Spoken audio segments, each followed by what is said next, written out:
The Velhari did not announce themselves. That was the first thing Commander Nora Vasquez noticed when the deep field sensors at listening post Argo 7 began screaming at 3:14 in the morning. No broadcast signal. No diplomatic ping. No standard interstellar greeting protocol that humanity had spent 60 years preparing for. Just mass, enormous, cold, deliberate mass, sliding out of fold space like a blade being drawn slowly from a sheath. And then stillness. The kind of stillness that wasn't peaceful. The kind that preceded something. Nora had been awake anyway. She had a habit of not sleeping well near the border zones. A habit she had developed long before she earned her commander's stripe, back when she was a junior cartographer on Survey Vessel Mendel, mapping the gravitational dead zones along what humanity had quietly started calling the threshold. The threshold was not a political line. It was not drawn on any official document or ratified by any interstellar body. It was simply the edge of where humanity had gone and come back from safely. Beyond it, probes returned corrupted data. Beyond it, 2 crewed vessels had disappeared in the past 20 years. Not destroyed, not damaged. Disappeared. As if the universe had simply decided those ships were no longer a relevant variable. Nora had always believed something lived beyond the threshold. She just hadn't expected it to come to her first. Vasquez. Her second-in-command, Lieutenant James Okoye, was already at his station when she stepped onto the command deck, his face lit from below by the pale blue glow of the sensor array. James was the kind of person who always looked calm even when he wasn't. It was a quality Nora had once admired and now found quietly unnerving. We have 312 distinct mass signatures. Each one is somewhere between 800 meters and 4 kilometers in length. They are not moving. They are sitting at exactly 40,000 kilometers beyond the threshold marker. Exactly 40,000? To within a margin of 11 meters. Yes. Nora stood at the edge of the console and looked at the holographic field display, a 3-dimensional map of the space around Argo 7, rendered in pale greens and blues, with the threshold shown as a thin amber line and the newcomers clustered beyond it like stones dropped into still water, each one represented by a small red diamond. 312 red diamonds.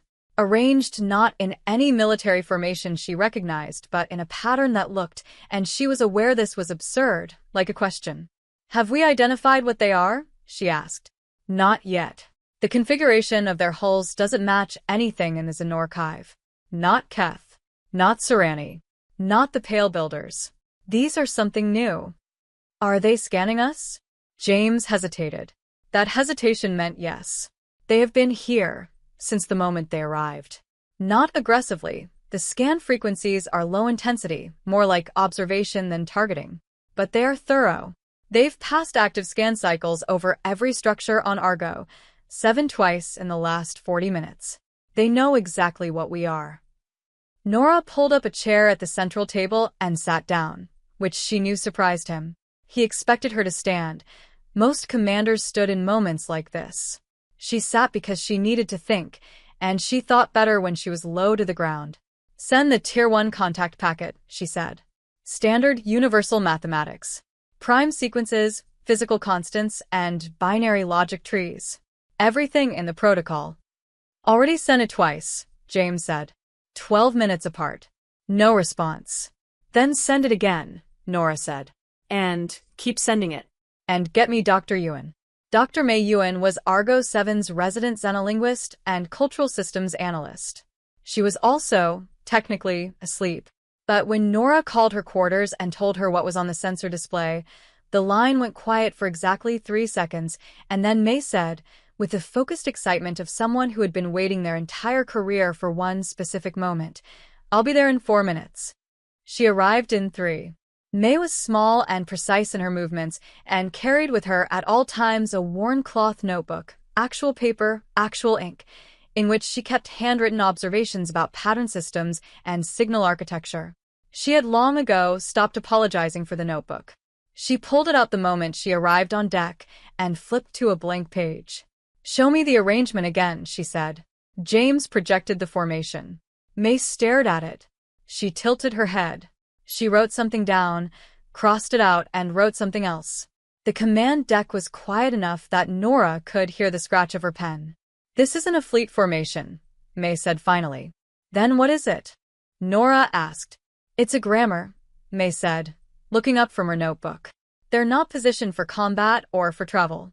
They're positioned in a spatial syntax. This arrangement means something. The ships themselves, their positions relative to each other. That's the message." She paused. "They didn't respond to our mathematics because we didn't speak first. We sent them an alphabet. They're already showing us a sentence." Nora looked at the 312 red diamonds floating beyond the amber line. "What does the sentence say?" she asked. May looked at the display for a long moment. "I don't know yet," she said quietly. "But I think the first word is a name." Outside, 312 ships held their formation perfectly. They did not advance. They did not retreat. They simply waited, with the particular patience of something that had never once in its existence needed to hurry. Mei Yuan did not sleep for the next 31 hours. Nora knew this because she checked the bunk logs out of concern, found them empty, and then found Mei exactly where she expected, in the signal analysis room on Subdeck 4, surrounded by 3 floating holographic displays, 2 empty coffee cups, and the kind of productive chaos that only people with well-organized minds could generate. The walls were covered in May's handwriting. She had requested physical whiteboard panels and covered them entirely with diagrams that looked, to the untrained eye, like the fever dream of a mathematician who had given up on sanity. Nora leaned in the doorway and watched for a moment without speaking. May was doing something Nora had never seen anyone do before. She was taking the spatial coordinates of each ship in the Valhari formation and translating them into a geometric sequence, treating each vessel's position not as a data point, but as a phoneme in a 3-dimensional language. She was building grammar out of architecture. She was learning to read a sentence that described the positions of warships. "Tell me something useful," Nora said. May spun around. She was clearly not startled. She had heard Nora's footsteps in the corridor. "Their name for themselves," May said, "is not a word. It's a shape. The formation they arrived in, the exact geometry of it, is how they say who they are. Every culture names itself first. That's universal. They gave us their name before anything else." She pointed to the central display where she had rendered the fleet formation in white lines, connecting each ship to the next in a specific sequence. The resulting shape was a kind of spiral that folded back on itself asymmetrically. "This is their name. I've been calling them the Valhari because I needed something to call them, but that's just a human phonetic approximation of the geometric shape. What they're actually saying when they say their name is closer to," she paused, looking for the right phrase, "the thing that continues after the fold." "Poetic," Nora said. "It's not poetry to them," May said. "I think it's physics. Or it was once." Their language started as a description of how they move through space, fold travel, specifically, the way they navigate. Their entire communication system is built on spatial relationships, not sound or light. They don't broadcast words. They broadcast positions. Which is why standard contact protocols didn't work. "We were sending them audio frequencies and binary math," May said. "They heard noise. Imagine if someone said hello to you by making a random loud sound and then showed you a number. You'd think they were malfunctioning." Nora stepped into the room fully and closed the door behind her. "Have they moved at all?" "Not 1 meter. But," May held up a finger, "the formation has changed." Subtly. 7 ships adjusted their relative positions approximately 9 hours ago, in a shift so small our standard sensors almost missed it. But the geometric relationship between those 7 vessels changed. The shape changed. They said something new. What? May pulled up a second diagram beside the first, the same spiral shape, but with 7 nodes shifted slightly, altering the asymmetry. Before the shift, the shape indicated what continues after the fold. After the shift, she looked at her notebook, then back at the display. "I think it says the thing that continues after the fold, which has been watching." The room was hushed. "They've been watching us," Nora said. "For how long?" "This known. But the tense structure in their spatial grammar, and I'm still guessing at a lot of this, I want to be clear, implies an ongoing continuous action, not recent watching. Long watching." May closed her notebook. Nora, I think they've known about us for a very long time. I think they've been waiting outside the threshold since before Argo 7 was built. This was the case even before we had full travel. Nora absorbed the news slowly. And the two ships we lost beyond the threshold? May didn't answer immediately. She went very still, as people do when they have thought something through but are not yet ready to say it out loud. May. I think, May said carefully, that those ships crossed a line the Velhari had drawn. Not aggressively. I don't believe they destroyed them out of hostility. But they have a concept. I've been finding it repeated in the structural grammar, a kind of geometric signature that appears whenever the formation pattern references the threshold, a concept I've been translating provisionally as the border of comprehension, the edge of what something is ready to understand. She paused. I think when our ships crossed that line, the Velhari didn't destroy them. I think they removed them from our frame of reference, for our protection. Because what lay beyond the threshold was not something we were meant to encounter yet. Yet, Nora repeated. Yet, May confirmed. They're here now, which suggests they've decided something has changed. She looked at the spiral shape on the display. They've decided we're ready. Ready for what? Nora asked. May looked at her with a particular expression of someone who has an answer but knows it will rearrange everything. I think, she said, they want to show us what happened to our ships. The response came from Earth in 11 hours. Nora had expected bureaucracy. She had expected committees and escalating chains of authorization, and at least one very senior official telling her to stand down and wait for a diplomatic vessel to arrive in 6 to 8 weeks. Instead, she received a single encrypted message from the director of the Interstellar Engagement Bureau, a woman named Director Seo-Yun Park, whom Nora had met once at a conference and found to be the rare kind of official who understood that the universe did not wait for committee approval. The message read, "You are closest. You are authorized. Don't start a war. Park." That was the entirety of Nora's diplomatic mandate. She read it twice, folded it into her jacket pocket metaphorically, and went back to the command deck. May, she said, we're going to respond. How do we do it? May had clearly been waiting for this question. She had, in fact, prepared for it with the thoroughness of someone who had spent her entire academic career arguing that first contact would require spatial communication and had been politely dismissed at every conference for 20 years. She was not, Nora observed, gloating. She was simply ready. We need to move ships, May said. We don't have 300 vessels to arrange. We have 7 service drones, the 2 survey probes docked on the outer ring, Argo 7 itself, and she paused, consulting her list, 1 deep field mapping unit currently parked about 12,000 kilometers away that I can call back on remote pilot. 11 objects, James said from his station. 11 is enough for a simple sentence, May said. We're not trying to write a philosophy text. We are trying to say hello, we are ready, and we ask you to please wait. Can you express all of that using 11 objects? Nora asked. I can say the thing that listens, which is here, which is willing, May said. In their grammar, I believe that's sufficient. It's an opening. An open hand. Repositioning 11 objects to create a precise 3-dimensional geometric formation proved more complicated than it sounded. The drones needed to be moved very precisely. The survey probes had to be brought back and placed at exact spots, and the deep field unit had to be directed back on a path that aligned it at a specific angle to Argo 7. May sat at the navigation console for 6 straight hours, calculating and recalculating, checking her notebook and adjusting vectors. James flew the objects with the careful patience he brought to everything. Nora watched and did not interfere. At 11:47 a.m. station time, the 11 objects achieved their final positions. The shape they formed was, from any external viewpoint, an asymmetric cluster that bore no obvious resemblance to the Velhari's massive spiral. But in 3-dimensional space, from the correct angle, the angle May had determined was the Velhari's natural vantage point based on their formation's orientation.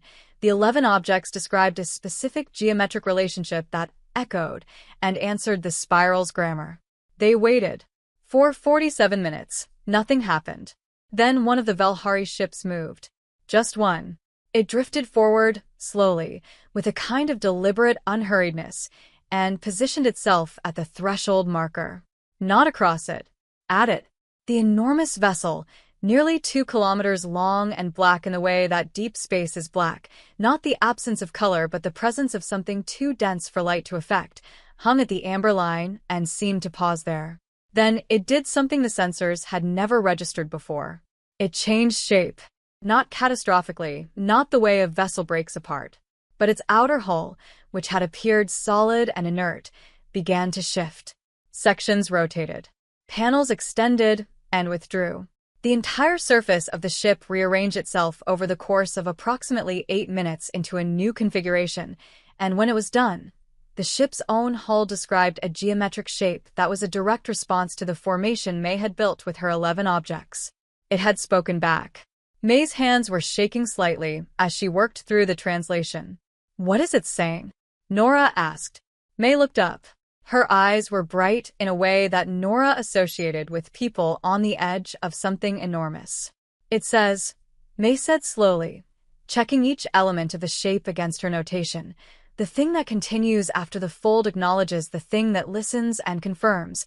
The willing shall be shown." James let out a long, slow breath. Nora stood very still.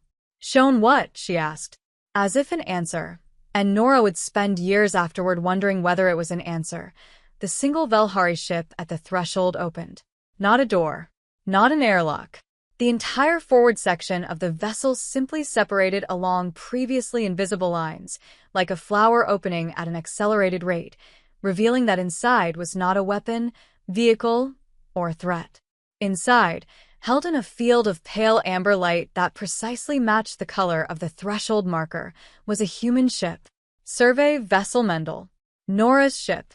The first vessel that had disappeared beyond the threshold. The one she had served on as a junior cartographer 16 years ago. 1 year before it went missing on a deep survey run and was declared lost with all hands. It was intact. It was whole. It showed no sign of damage or decay. And when Argo 7 sensors swept it on automatic, the life sign monitor returned a reading that should have been impossible. 23 life signs. Human. Stable. Alive. Nora did not cry on the command deck. She had a policy about that, not because she was cold, but because she had learned early in her career that a commander's face was a kind of instrument, and the people around her read it constantly, and she owed them clarity before she owed them honesty about her own internal weather. So she kept her face level and her voice even, and she said, "Get me a confirmed count and biometric identification on those life signs," and she waited until James had run the full scan and read her the names. 23 names. She knew 4 of them personally. Chief Engineer Rosario Vega had taught her how to read gravitational maps and made terrible coffee that she always pretended to enjoy. Pilot Second Class Danny Osei had been 26 years old when Mendel disappeared and, if no time had passed for him, was still 26 years old. Dr. Anton Pierce, the ship's geologist, had a daughter he had never met because his partner had been 3 months pregnant when Mendel launched. Captain Sarah Tran had commanded Mendel with a kind of quiet authority that Nora had spent her entire subsequent career trying to learn. "Caro," Nora said, quietly, almost to herself, the word slipping out before she could decide whether to say it, a word she had picked up from her grandmother, who used it in moments when the world shifted so completely that ordinary language wasn't equal to the moment. "Look at this. Look at what is happening." James heard it. He looked at her. He did not ask. "Open a channel to Mendel," Nora said. The channel opened with a soft tone. Static for a moment. Then the speaker crackled, and a voice came through. A voice Nora had last heard in a recorded message she had kept on her personal drive for 16 years, played occasionally late at night when she needed to remember why she had chosen this life. Captain Sarah Tran said, calmly and clearly, "Argo 7, this is Mendel. We are reading you. We are." A brief pause, and in that pause, Nora heard something that Sarah Tran almost never allowed into her voice: uncertainty. "We are trying to understand what has happened." "What is our current stardate?" James told her. The line went silent for a very long time. When Sarah Tran spoke again, her voice had changed. Not broken, Sarah Tran did not break, but it had acquired a texture it hadn't had before. Oh, wait. 16 years, she said. Yes, Nora said. Another silence. Then, Nora? Is that Vasquez? It's me. God. A breath. You were so young. I got older, Nora said. Captain Tran, Sarah, I need you to listen to me carefully. You are currently inside one of what we believe to be 312 Velhari vessels positioned at the boundary of Earth's threshold. The Velhari appear to be returning you to us. We don't fully understand why now, or what happened to you on the other side. When you're ready to talk about it, we need to know everything you experienced. A long pause. Then Sarah said, slowly, as if translating from some internal language back into English, "They didn't take us. I want you to know that first. It wasn't hostile. We crossed the threshold on our survey run, and we encountered something on the other side. Something we weren't equipped to process. The Velhari intercepted us before it could." She stopped. "Before it could do whatever it was going to do. They took us in. They kept us. They kept us safe, Nora, for 16 years, except that for us it was not 16 years. It was closer to 4 months. For months," Nora repeated. "They exist differently in time," Sarah said. "Not faster or slower, differently. I can't explain it well in English. They tried to help me understand it, and I got maybe 20% of the way there." She paused again. "The thing on the other side of the threshold. The reason they drew the border. It's still there. They contained it again after they pulled us out. That's what their border is for, Nora. It's not a territorial line. It's a cage. They've been keeping something contained beyond the threshold for," they tried to explain how long. The number didn't translate. It was very, very long. Nora stood in the silence of that and let it settle through her like cold water. "And now," she said. "Now," Sarah said, "they want to make a different kind of arrangement. They've been watching us grow, watching humanity develop, expand, build these listening posts, and push toward the threshold. And they've made a decision. They think we're ready to know what's in the cage. And they think," she paused, and when she continued, there was something almost like wonder in it. "They think we might be useful in keeping it there." Sarah Tran came aboard Argo 7 the same evening. The transfer happened without ceremony. A shuttle from Mendel, a docking tube, a pressurization sequence. And then Sarah was standing in the corridor outside the main airlock, and Nora was standing 3 meters away, and they looked at each other across 16 years of different living. Sarah Tran was exactly as Nora remembered her, compact, precise in her posture, with dark eyes that absorbed information and returned very little. She had not aged, which was the strangest part. Nora had intellectually understood that Sarah had only experienced 4 months, but seeing the face she remembered from 16 years ago, unchanged, on a person standing in a present that had moved on entirely without her, it created a kind of double vision that Nora had to consciously set aside. They did not hug. They shook hands. It was right for them. It was right for Sarah. "You look like a commander," Sarah said. "You look like the past," Nora said, and she meant it without cruelty. Sarah nodded slowly. "I know." They walked together to the briefing room where May and James were waiting. The 3 other Mendel crew members Nora had known, Rosario, Danny, and Dr. Pierce, were being processed through medical and reunion protocols by the rest of the station staff. Nora had arranged for someone to privately inform Anton Pierce that he had a 16-year-old daughter named Celia before he heard it in a crowded room.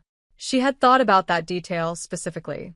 In the briefing room, Sarah sat down, folded her hands, and told them what was in the cage.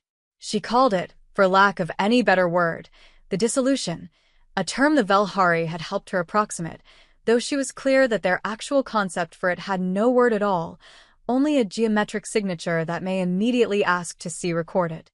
It was not a species. It was not a conscious state. It was not a weapon or a natural disaster in any sense. Humanity normally used those words. "The closest thing I can compare it to," Sarah said, "is a process. An ongoing process that, if left unchecked, disrupts the coherence of organized matter over time. Not immediately. Not explosively. Gradually." The Velhari described observing star systems near the boundary, the other boundary, the far side, where planetary bodies began to lose structural coherence over periods of millions of years. The matter didn't disappear. It just became less of itself, less organized, less able to maintain complexity. She paused. They think it predates organized matter in the universe. It's older than stars. It's something the universe is always doing very slowly anyway. Entropy, but in the region beyond the threshold, it's concentrated and accelerated. The Velhari have been maintaining a containment architecture for longer than most of what we'd call history. Containment architecture, May said, leaning forward. Their fleet formation, the spatial grammar, the border itself. Yes, Sarah said. The threshold is not a natural boundary. The Velhari built it. Over an enormous span of time, they constructed a network of fold space anchors positioned in a three-dimensional pattern. She glanced at May's notebook, which May was already filling, exactly like their ship formations. Because their formations are extensions of the same system. Their language, their fleet geometry, their containment architecture, they're all the same thing. The same spatial logic applied at different scales. They think in geometry because they live in geometry. Their containment system for the dissolution is written in the same language as their names. The room was quiet. And they want our help maintaining it, Nora said. Not maintaining it, Sarah said. The containment architecture has been stable for a long time, but it has gaps. Points of structural weakness that the Velhari have never been able to fully address because of their own physiological limitations. They exist in a different temporal relationship with space than we do. The way they move, they fold, means they experience spatial positions in sequence rather than simultaneously. They can build the architecture, but they cannot observe it from outside. She looked at Nora directly. We can. Humans. We exist in continuous linear time, moving through space at sublight conventional speeds when we choose to. We can be present within the architecture and observe its coherence in ways the Velhari cannot. We're not a solution to their problem. We're a perspective they've been missing. HFY, Nora said softly. It was something her grandmother said too. It meant, roughly translated from the Urdu she had carried into the family's blended household over generations. From now, this is mine to carry. It was not a burden. It was an acceptance. A taking on. Sarah looked at her with curiosity. Yes, she said, even not knowing the word. Exactly that. May set down her pen. They've been watching us to see if we develop the observational capacity, the deep field listening posts, the cartography programs, and the survey missions. Yes, Sarah said. Every post humans have built along the threshold has been watched and assessed. Argo 7 was the deciding factor, not because of the technology, they found the technology modest, but because of the methodology. The way Argo 7 approaches mapping. The three-dimensional relational analysis. She looked at May, the work of whoever designed the xenolinguistic observation protocol for this station. May blinked. Your work, Sarah said quietly. They found your framework in the data transmissions from Argo 7. Your spatial grammar theory, you published it 9 years ago.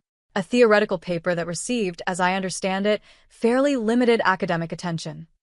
For citations, May said. 2 of them were from me. The Velhari read it, Sarah said. That paper is, in part, why they came now. May looked down at her worn cloth notebook. Her expression was the particular stillness of someone who had just learned that the most important thing they ever did was something no one else noticed.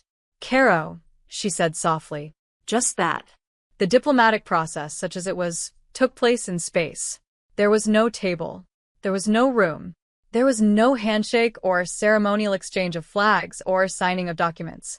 Instead, over the following 6 days, Nora and May and James flew a series of coordinated maneuvers around Argo 7 in small 2-person survey craft. Old ones, slow ones, ships that felt solid and real in a way that fold-capable vessels did not. And in those maneuvers, guided by May's continuously evolving understanding of the Velhari geometric grammar, they spoke. They spoke about the dissolution. May asked questions by repositioning her craft relative to James's in patterns that she had decoded from the fleet's responses, and the Velhari answered by making minute adjustments to the positions of ships in the massive formation, adjustments that required their sensors to be at their most precise, reading architectural shifts in vessels 2 kilometers long to extract phoneme-level information.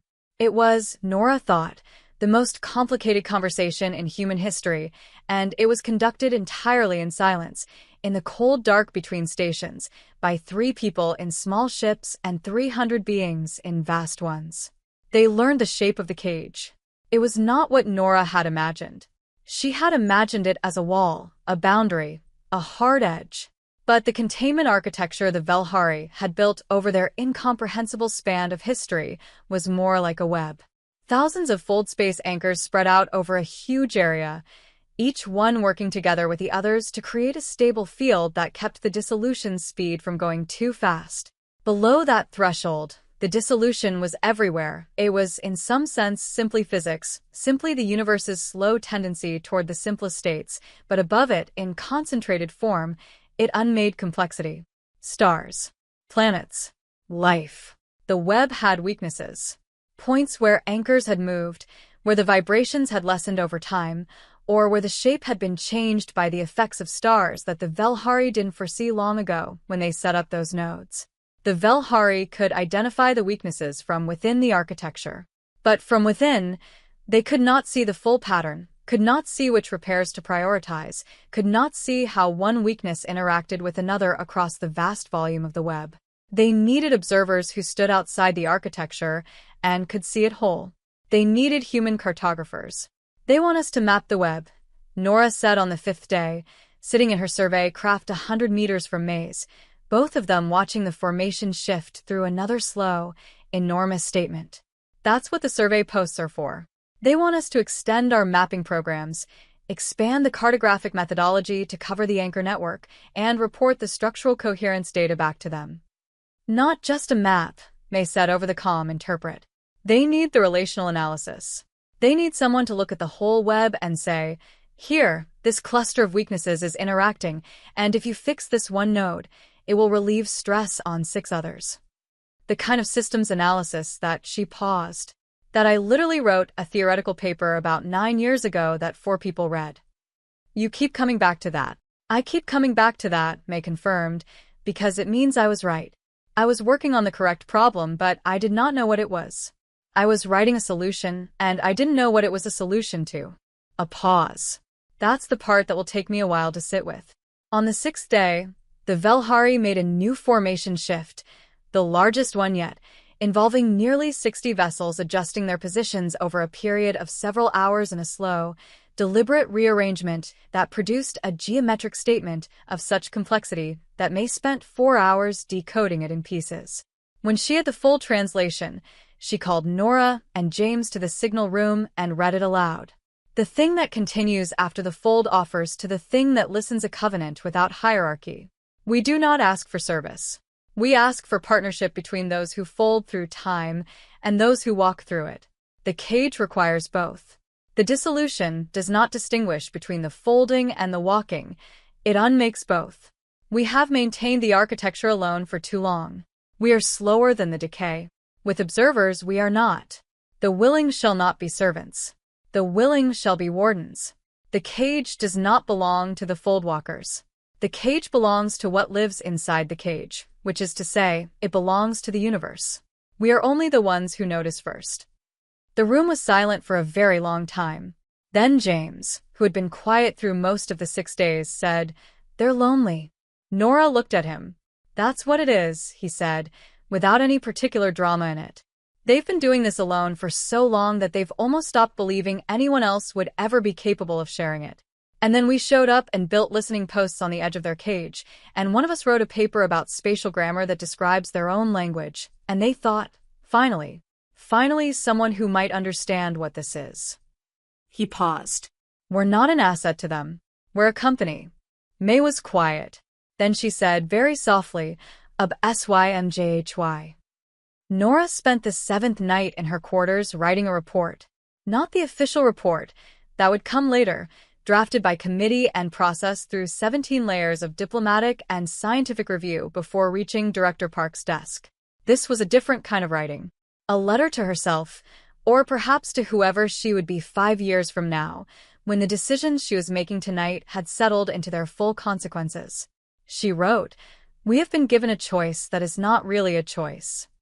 Say no, and we live in ignorance of what sits beyond the threshold, and the Velhari continue to maintain the cage alone, and humanity builds its civilization on a floor we don't know is there. Say yes, and we take on a responsibility so enormous and so old that our entire history fits inside it the way a sentence fits inside an ocean. Say yes, and we stop being just a species on a pale blue dot and start being part of something structural, something the universe depends on in whatever small way." She paused. She wrote, "The dissolution is entropy. Accelerated, concentrated, weaponized by physics itself, but entropy. Entropy is the force that simplifies complex systems. Entropy transforms meaning into noise. The Velhari have been fighting it for longer than we can understand. And their argument, the argument written in the positions of 300 ships, is that the fight matters. Maintaining complexity against entropy is worth it, even though entropy always wins in the end. Even though the universe will eventually be simple regardless." She stopped. She thought about Rosario Vega, who is in the medical bay right now, eating her first meal in 16 years and crying quietly about it. She thought about Danny Osei, who was 26 years old in a station full of people who had been children when he disappeared. She thought about Anton Pierce and his daughter Celia, whom he had never met and who was currently on Earth living a full 16-year life that her father had simply not been present for. She thought about Captain Sarah Tran, who had come back to a world that had moved without her and who had accepted that with the same quiet authority she brought to everything. And she thought, the Velhari kept them safe. For 4 months of their time, for 16 years of ours, they kept Mendel's crew safe from something that would have unmade them. Not because they were asked to, not because there was an agreement, because they noticed. She wrote, "That's what I trust. Not the geometry, not the spatial grammar or the formation logic or the mathematics of the anchor network. I trust that they kept 23 people alive for 16 years without anyone asking them to.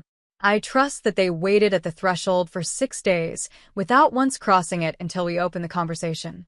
I trust that they said, 'We are not asking for servants.' I trust the thing James said. They're lonely." She closed the document. She sat in the dark for a moment. Then she opened her comm and sent a message to Director Park.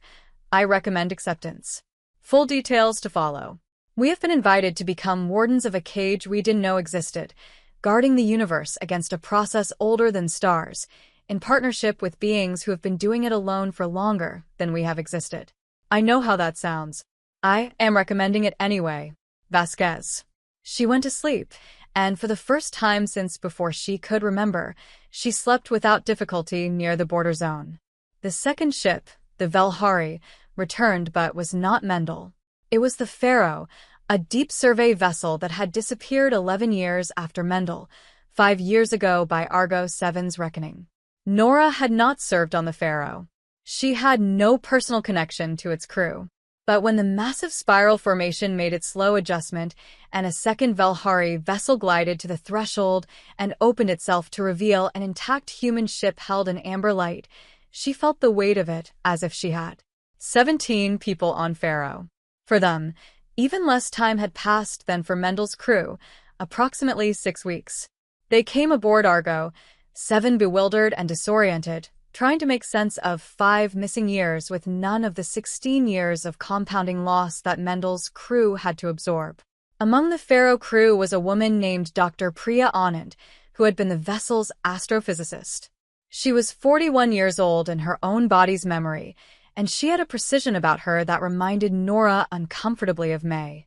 Not in personality, Priya was louder, quicker to laugh, but in the quality of her attention, the way she looked at a problem.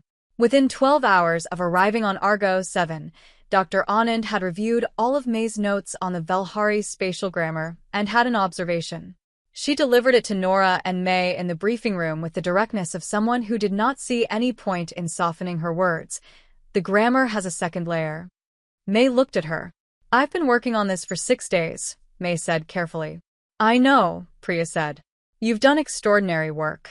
The first layer, the positional syntax, the shape as sentence structure, that's all correct. But when I was aboard the Velhari vessel, I wasn't just a passenger. I watched them. For 6 weeks I watched their crew, and they do have something like a crew, individual entities that move through the ship performing functions. They communicate with each other using the same spatial positioning system, but at a smaller scale, individual positioning relative to each other. And in that microgrammar, there's a structure I don't see in your analysis. She pulled up a diagram on the room's display, a series of small geometric figures, carefully sketched in a style that looked like it had been drawn from memory of something observed. Temporal indexing, she said. The grammar doesn't just say what something is or what it does. It says when. The orientation of a position relative to the direction of fold travel, which is their version of forward in time, is whether something happened before, is happening now, or is intended to happen. Your translations have been accurate but atemporal. You've been reading their sentences without their tenses. May stared at the diagram for a long moment. Then she said, "That changes the covenant statement." "Yes," Priya said. May pulled up the translation of the 6th day's Great Formation Shift. She began reworking it with Priya's temporal indexing applied. The room was quiet except for the sound of her working. After 20 minutes, she read the revised translation aloud. It was different. Not entirely, the core meaning held. But the new reading added a dimension that the original had flattened out. The Velhari hadn't just offered a partnership in the present tense. They had described it as something they had been offering for a very long time, returning to the same position, the same open hand, repeatedly for generations, and never finding anyone to take it. And then, at the end of the statement, in the future intentional tense, they had added something May's original translation had rendered as simply, "The willing shall be wardens." The temporal index changed it to "when the willing are ready to remember that they were always meant to be wardens." Nora sat with that for a moment. "They think we knew," she said slowly. "Or that we were supposed to know. On some level." "Not knew," May said. "I think the temporal structure implies something more like, it was always going to be this. They didn't choose us as partners because we proved ourselves. They chose us because the architecture requires the kind of mind we have, and we were always going to develop that kind of mind, because the architecture has been shaping the conditions for complexity and consciousness throughout the universe for as long as the Velhari have been maintaining it." She paused. "We didn't just live near the cage. We developed inside it. The cage is why there's a we to develop." The room was very, very quiet. "Caro," Nora said. The invitation came on the 9th day. May decoded it into the formation of a careful, precise statement that she and Priya worked on together for 3 hours before they were confident in the reading. The Velhari were inviting a small group of humans to cross the threshold. Not to the far side, not into the region of the dissolution. Just across, in the space the Velhari occupied, you can see the architecture from the outside. To see the whole cage. Nora brought the invitation to Sarah Tran first, before deciding anything. Sarah listened to the full decoded statement. She sat quietly for a moment. Then she said, "When I was inside the Velhari vessel, when I was their guest for those 4 months, there was a moment where I understood what they were showing me. Not intellectually. Physically. They positioned me in a specific location within their ship, and the hull became transparent, and I was looking at the threshold from the other side." She paused. It looked like a heartbeat. A slow, enormous heartbeat. The whole architecture, all the fold space anchors, all the resonance fields was pulsing, very slowly, like something alive. And I thought, we have been building listening posts on the chest of something breathing, and we didn't know the sound we were hearing was a heartbeat. Nora nodded slowly. "You think I should go," she said. "I think someone should," Sarah said. "I think if you don't go, you spend the rest of your life knowing you were asked and you said no." Nora chose 3 people. Herself. May. And, after some thought, Danny Ose, Mendel's pilot, who was 26 years old and had spent 6 days back in human space looking at everything with the eyes of someone who understood, perhaps better than anyone, that time was not what you thought it was. He had also, it turned out, been the crew member the Velhari had communicated with most directly during the 4 months, positioning him repeatedly in specific locations, observing his responses, and giving him experiences they did not give the others. Nora was beginning to suspect that these events had not been coincidental. They flew across in a survey craft. The three of them were a small ship, a thin amber line, and 300 enormous vessels watching from the dark. The crossing took 3 seconds. What was on the other side was not what Nora had expected. Emptiness, strangeness, or something threatening. What was on the other side was the architecture itself, visible to the naked eye here in a way that it was not from the human side. The fold space anchors the Velhari had built were not invisible structures. They were vast objects, dark and complex, each one different in geometry from the others, positioned across an unimaginable volume of space. And between them ran the resonance fields, visible as slow pulses of light that moved from anchor to anchor, the way electrical impulses move through a nervous system. Sarah had said it looked like a heartbeat. From inside it, Nora thought it looked like a mind. Vast and slow and incomprehensibly old, thinking thoughts that took centuries to complete, maintaining itself against the process that would unmake it, humming with a coherence so large it was hard to see it all at once. You had to look at one part, then move your eyes to another part, and try to hold the connection between them in your mind. May, beside her, was crying. Not from sadness. From the particular overwhelming experience of being correct at a scale that exceeds comprehension. Danny Osei said nothing. He flew the ship with total steadiness and looked at everything and said nothing. But his hands, Nora noticed, were completely still on the controls, stiller than they usually were. The stillness of deep recognition. A single Velhari vessel, the same one that had been the first to move, the first to come to the threshold, and the first to open itself, glided close to their survey craft. Not threateningly. Alongside. Its vast hull shifted slowly through a series of positions. May translated it in real time, her voice low and careful. Now you see it whole. Now you understand the weight. The cage is not a prison. The cage is a promise. The ones who build promises must live inside them. Welcome. She paused. Welcome, and then a shape I haven't seen before. A new geometric term. She was quiet for a moment. I think it's their word for us. Not humans. Not a physical description. I think it's a title. She paused again. I think it refers to those who arrived when the architecture was ready to receive them. Nora looked at the vast web of lights pulsing slowly through deep space. She thought of SYMJHY. From now on, this is mine to carry. She meant it the way her grandmother had always meant it, not as a burden, as belonging. They returned to Argo, 7 after 4 hours on the other side of the threshold. James met them at the airlock with the expression of someone who had spent 4 hours trying to be professionally calm and not entirely succeeding. He had the sensor logs ready, the communication records organized, and the relay to Director Park queued and waiting. He had, as always, done every practical thing that needed doing so that Nora could think about the things that went beyond practical. She hugged him. It surprised them both. How was it? He asked. It looked like a mind, she said. An ancient, very large, very slow mind that has been thinking the same thought for longer than we've existed. She stepped back. We have work to do. The work, in the following days, was enormous and also strangely ordinary. Nora filed reports. May and Priya Ewan began building the first formal human-Velhari interface protocol, a standardized system for spatial communication that could be operated by trained cartographers without requiring May's specific level of intuitive genius. James worked with Earth to quickly grow the deep field mapping program by setting up 7 new survey stations around the threshold area. Each station would have cartographers trained in the new interface protocol and would be equipped with the precise positioning systems needed to communicate using Velhari's geometric grammar.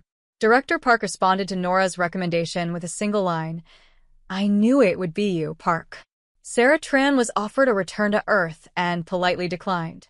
She asked instead to be stationed at Argo, 7 as a liaison between the Mendel crew, who were collectively the humans with the most direct experience of Velhari communication, and the new diplomatic framework. Nora agreed immediately and felt, saying yes, something that she recognized after a moment as relief.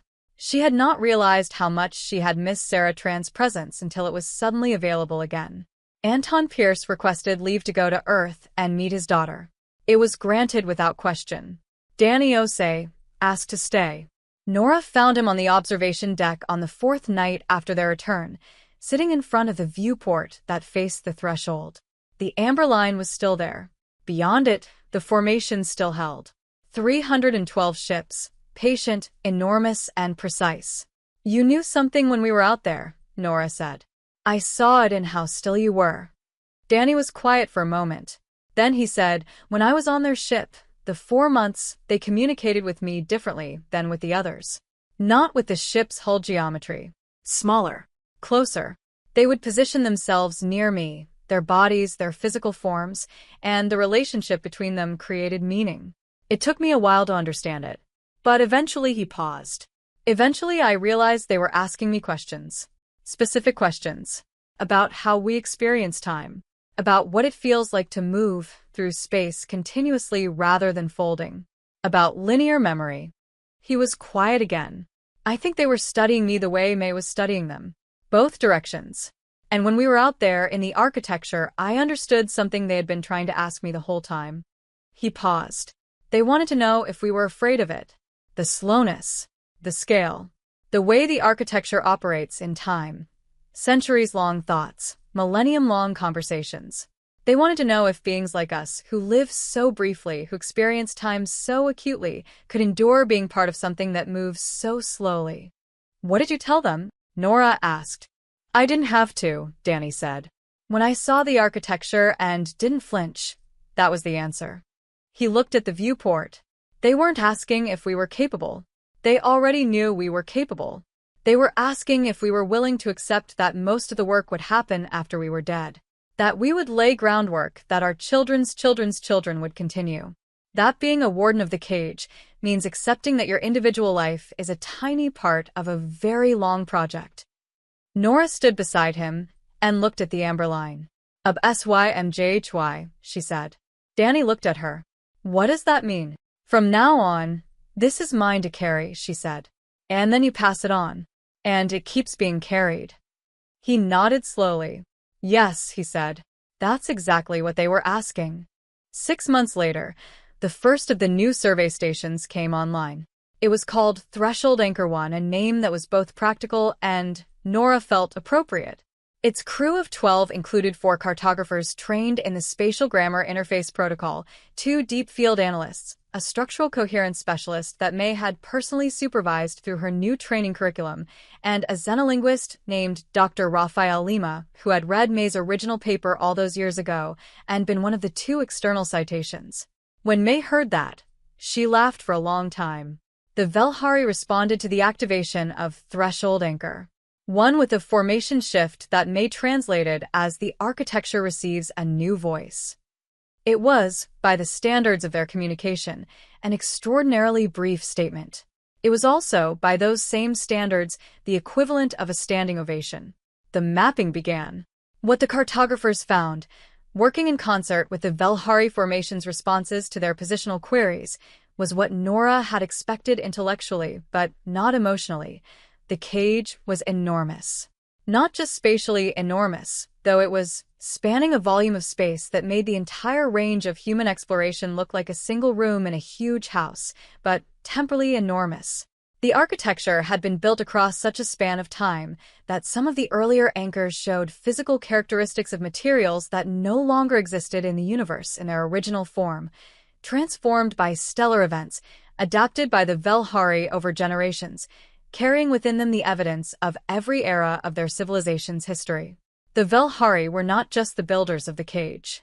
They were the living record of everything that had happened since the cage was built. Their entire culture, their language, their physiological relationship with fold space, all of it had been shaped by the task of maintaining the architecture. They had built a civilization around a responsibility and had eventually forgotten that anything had existed before it. They were the oldest ongoing project in the known universe. And they were worn out, not exhausted, not failing, but tired in the way that anything that has been doing one thing for a very long time becomes tired, not of the thing, but of the aloneness of it. Nora wrote a second letter to herself, not a report, not a diplomatic document, Sitting in her quarters on the night that Threshold Anchor 1 transmitted its first full structural coherence map of a 17-anchor cluster, a map that identified 3 weak resonance nodes the Velhari had not been able to locate from within the architecture, and transmitted the repair coordinates to the Velhari formation in spatial grammar that the station's new protocol system generated automatically. The Velhari repaired 2 of the 3 nodes within a week. She wrote, "I think the loneliest thing in the universe is not being the last of something. It's being the only one of something for so long that you stopped imagining anyone else.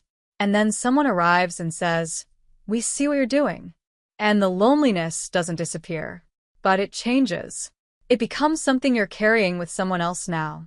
She wrote, "Caro, look at this. Look at what is happening." She wrote, "We found the oldest thing in the universe, and it was waiting for us."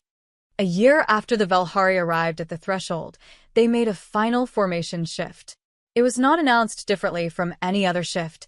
May's monitors simply flagged it at 7:23 in the morning, and she called Nora, and Nora came to the signal room still carrying her coffee. But this shift was different in character from everything that had come before. It was not a communication. It wasn't a question or an answer or a covenant statement. May and Priya and Dr. Lima worked on it together for most of the day, and when they had the translation, they brought it to the full senior staff. The briefing room held Nora, Sarah, James, Danny, May, Priya, Dr. Lima, and Rosario Vega, who had, over the course of the year, become the station's chief engineer and applied her particular engineering genius to the problem of building positioning drones precise enough to communicate in spatial grammar without requiring a human pilot, which had tripled the station's conversational capacity with the Velhari and earned her a commendation from Director Park. May read the translation aloud. It was long. It was the most complex statement the Velhari had made in an entire year of daily communication. It described in temporal sequence the entire history of the cage, abbreviated, impressionistic, a sketch more than a portrait, but a sketch drawn by the beings who had lived every moment of it. The building of the first anchors. The first containment event, when the dissolution had surged and been held back. The long, slow centuries of maintenance. The losses, and there have been losses, Velhari ships and Velhari lives and whole generations who had grown up and grown old maintaining an architecture they had not built and would not live to see completed, if it was ever completed. And then, at the end of the historical recounting, a final statement. May's voice, when she read it, was hushed. The Foldwalkers have carried the architecture for longer than anyone can remember. Memory begins where the architecture was already there. The Foldwalkers do not remember a time before the cage. The Foldwalkers acknowledge, the cage is not the purpose of the Foldwalkers. The cage is the condition inside which the Foldwalkers became what they are.